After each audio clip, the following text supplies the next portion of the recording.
Hi, this is James from Tabletop Gaming Guild, and today we're going to take a look at Wandering Towers, which is a 1 to 6 player game published by Capstone Games.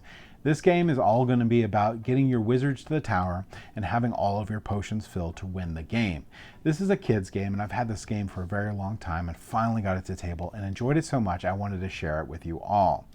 This game here is one game that you could just simply teach and get into and have a lot of very surprising fun with this game. But that's enough of that. Let's go ahead down the table here. I'm going to show you how to play Wandering Towers.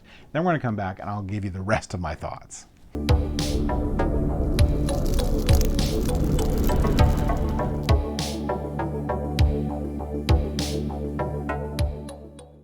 All right, so this is Wandering Towers by CG Games, and in this game you're going to be trying to get all of your wizards into this tower and have all of your potions filled to win the game. And the first one to do this will win. If there's a tie, because you're going to play equal number of turns, the person with the most filled potions that remain at the end will win.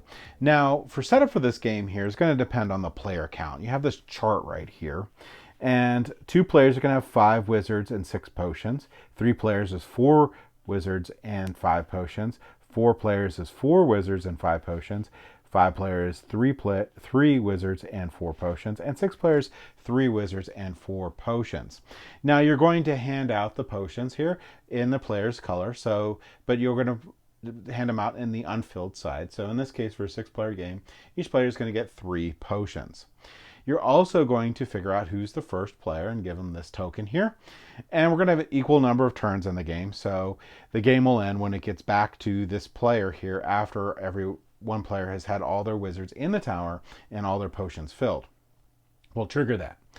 So for setup, you're going to set up the board here. You're going to link these together. You're going to put the Wizard's Tower, Raven's Keep here. And then you're going to alternate these towers here, one with the symbol, one without, until you fill this up. All right. And then you're going to shuffle up this deck of discs here and flip one face up and flip a second one face up. And these are the actions that you can take in the game. And you can set, and you can see there's a good bit of these, this set of discs out of the game. You won't need it. You're going to shuffle up these 90 movement cards, and you're going to deal out 3 movement cards to each player. The final thing that you're going to do for setup, or the final 2 things, you're going to get this dice out so everyone can reach it, and then you're going to place out these wizards. The way it's going to work is in turn order. Each player is going to place a wizard out, starting with the first tower. So in turn order, we're going to say purple went first. So purple put down, and then blue, then green. This tower is full with 3. So you're going to have 3 wizards, 3 wizards, 3 wizards for the first 3. The next 3 have 2 wizards, and the last one has 1 wizard. And like I said, in turn order, you're going to be putting down the meeple, filling these as you go. And that will be the completion of setup. During your turn, you're going to have 3 different movement tiles that you can pick from. You're going to pick a couple different things. What you can do on your turn is you can do one of 3 different things. You can play 2 of your action cards here, or you can discard your action cards and move a tower forward. And as a bonus action at any time, you can spend a filled potion to do any of these actions that are on the board. And there's a plethora of these different ones that go out, so you want to explain these at the beginning of the game. But this one here, spend 2 potions and move a wizard back 1. Or you can spend a potion here and move a tower up to 2 spaces here. So 2 spaces, not up to 2 spaces. So let's say we're not going to discard our cards to move a tower forward 1.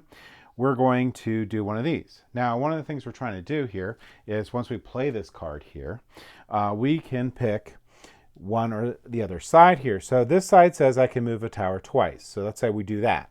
So I can move this tower 1, 2, twice. And since I covered over other wizards, it doesn't matter if they're mine or not, I can flip over a potion. Now with a 6-player game, I want to do that 3 times. And if I can, then I'm eligible to win. The other thing I could have done on the opposite side of here is I could have moved a wizard twice. So instead, we're going to go ahead and pick this card to go next. And we're going to move a wizard 1. So I'm purple. I'm going to go ahead and move this wizard you know what, I'm going to go ahead and move this wizard one and put it on top. Then I'm going to draw 2 cards.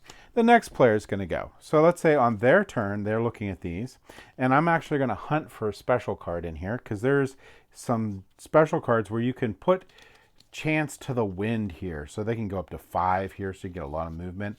But there's some here that let you roll dice, like this one right here. And they can be on either side here. When you roll the die, you can roll the die, and with these you can have 1 re-roll if you want.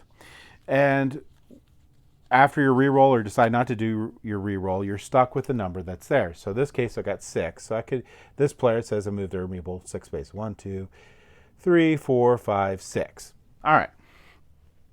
So you're going to continue on doing that until we can get some of these wizards into the wizard tower. So let's say this wizard is here. We played this one wizard and moves in. So now they're in tower safe and sound. The tower is going to move to the first open spot with this symbol here. So they can't go on top of other meeples, but they move to the first spot with a symbol on there. Now, a couple different things we're going to say here. So now this guy is eligible to jump in. All sorts of fun and stuff they can get in. But every time a wizard goes into this thing moves. One thing we're going to mention here is you can never use this action here or this action here to move this tower unless it specifically states. There are tiles here, like this one here, that lets you move this to the next spot. So unless it specifically states the Raven Tower itself, you can't actually move this guy with it. The exception is if it's on top of one of these, you can move, you're technically moving this part of the tower, you can move it with it. Now, one thing I will mention is, let's say it's a future turn here, and I play this card right here, and I want to move the tower. So I'm going to go ahead and roll the die, and I can move it too. I can pick if I want to move the whole tower, or down to where I want to move it. So let's say I just want to move this 1, 2. I will be able to activate one of my potions, and good. Now, again, the potions have to be activated to be able to use them to spend on these. But that's it. That's how easy the game is to teach. That is what you're going to be doing. You're going to be playing these cards. You get to 2 of these cards per turn.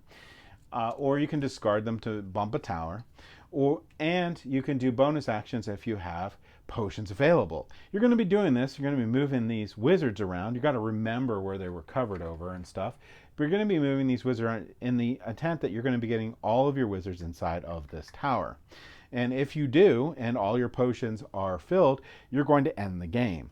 You're going to play until everyone has equal number of turns, and then the person who has all their wizards in the tower will win. If there's a tie, the person who has the most potions here filled but not used will win. If there's still a tie, you share the victory. But that is how you play Wandering Towers. Let's go ahead back up to the table here, and I'll give you my final thoughts on this game.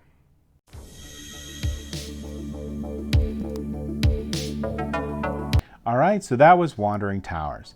The component quality, as you see, is phenomenal, especially for a kid's game where you're trying to get them engaged and you're having these big chunky towers and nice wooden meeples. Really helps out a lot. This gets the eye candy of the game out and gets you really more immersed into the game. The game itself, I don't think would function either if those towers weren't like the cups they are to place over top of the meeples. It wouldn't be as nice or clean. So I really appreciate the component quality for this is great. Card quality for this is great. Everything for this in the way of production is great. Gameplay. Now I know that the gameplay seemed very simple for this, but it is a lot of fun. I was surprised at the immense level of fun that I had with this game and how much I really got into the strategy in the game. There is a lot more strategy to this and this more form of an abstract game than you would think. I really can't state how much I enjoyed this game. This game, 1, easy to teach, 2, really fun looking, and 3, I think is a game that plays pretty quickly, so you can play, doesn't really overstay its welcome at all. And this is a game that I'm going to enjoy for a very long time playing with my kids, and I played on our channel here. There's going to be a playthrough of that with the other members of the channel, and they all really enjoyed it. So this is a game that is great to play with kids and great to play with gamers. this game is 100% going in my collection, and I don't say that very often, but this game definitely is going to go into my collection. It's already seen a lot of play. It's going to see a lot more. Really love this game.